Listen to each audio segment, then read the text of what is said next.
to part two of my journey, where I hope to continue to offer some hope through my experience and inspire many of you who may be going through a health or an emotional challenge. So thank you for subscribing and for coming back to learn more. As I shared in my last video, my experience ended up being a spiritual one, which interestingly brought me to the realization that cancer for me was not a death sentence. I distinctly recall when I had made a conscious decision very early on in my journey to not let fear keep me from the destiny that I knew that God had in store for me. I'm going to share a life-changing experience that I had. There was a pastor who I was introduced to via a very close couple who are some very dear family friends and spiritual mentors of mine. This pastor visited my home and it shaped the entire course of, let's call it, my voyage, right? This man of God anointed my household and he touched my heart with some very profound scriptures. And I'd like to share just a couple of them with you that really kept me anchored. He shared that the Spirit led him to Psalms 118, verse 17.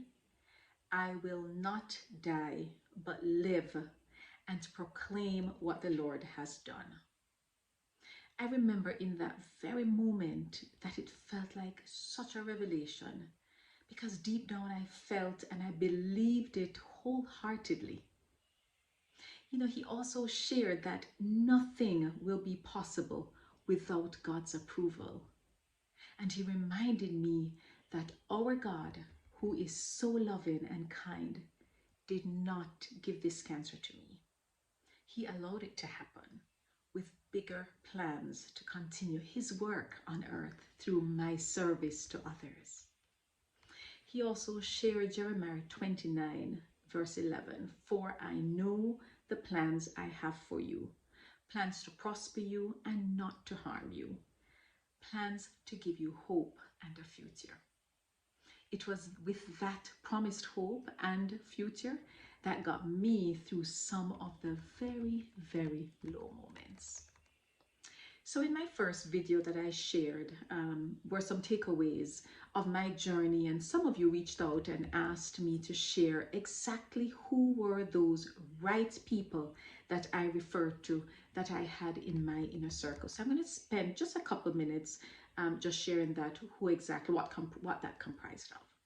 So there was a wide cross-section of people who I know had to have been chosen by God that were not specific to a certain socioeconomic profile, any specific geographic, racial, or even educational standing.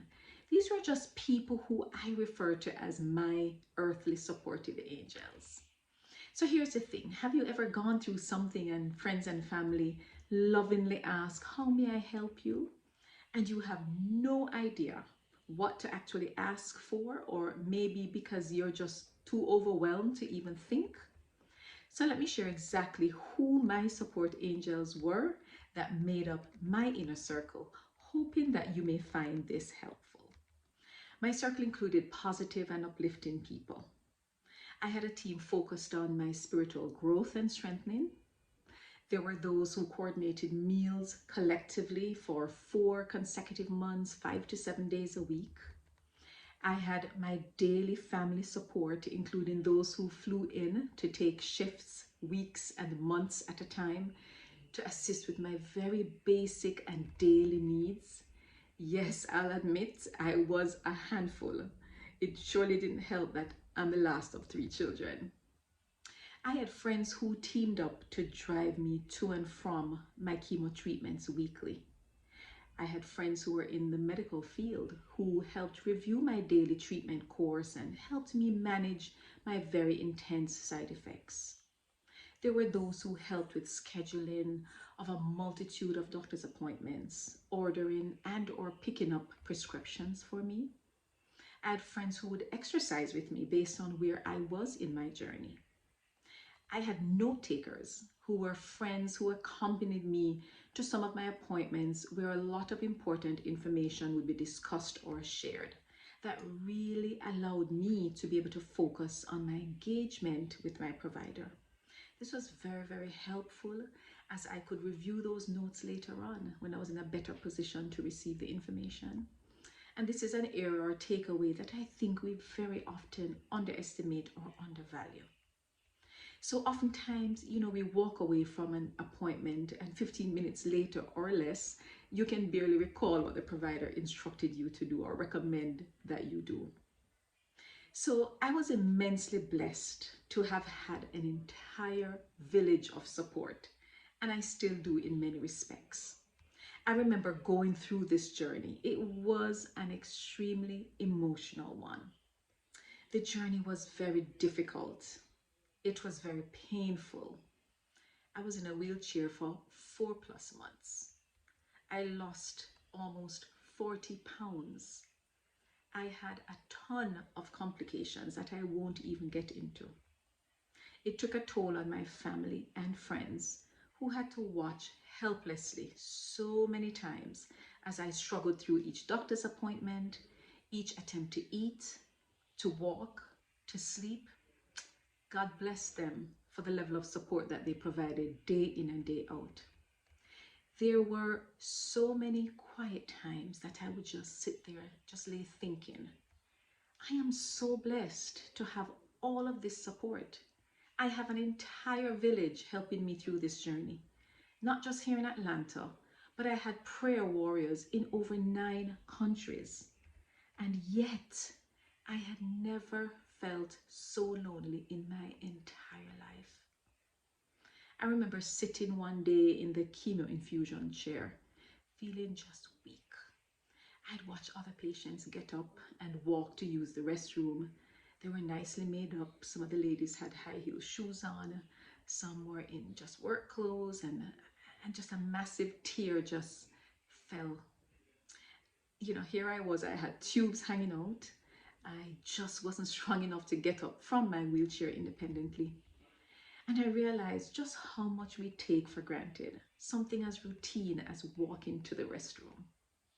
I remember immediately reaching for my iPad to play one of my fight songs so that I did not get lost in a pity party.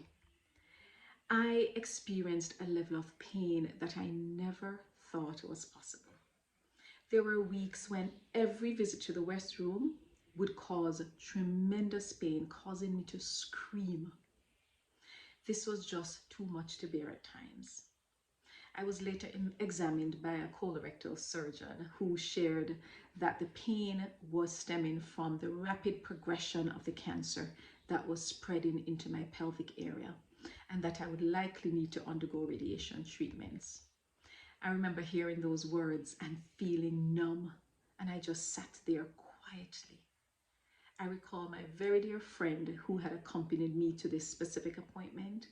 She kept looking at me to see if I was processing the information, or I think she was maybe thinking I was in denial because I wasn't really showing much emotion. All I remember thinking was, Lord, what's next? Can I really go through radiation and chemotherapy together? Strangely enough, I didn't process it all at the time because I didn't feel sad. I didn't feel upset. I was just indifferent. I just remember wanting to get home and to get to bed and muster down a quick smoothie, which is pretty much all I was drinking at the time to add some calories. I remember I prayed to God to just give me the peace to face whatever was placed in my path. I remember that I asked many questions, but I never questioned God. I knew I had to continue to be obedient. I didn't fully understand exactly what the purpose was yet, but I knew that I just had to be still because something amazing had to come from all of this suffering. I knew that I had to look at my faith and stand firm on the scriptures and his promises. As an oncology nurse, knowing so much about the cancer disease process was not necessarily the best for me at times. They said, what? Ignorance is bliss, right? But deep down, I knew that no matter what came at me, I had to elevate my vibrational frequency because I knew that I had the capacity to overcome it through Christ. Friends, if you've been blessed by this video and would like to learn more about the rest of my journey, please subscribe and share this message with a friend. Thank you.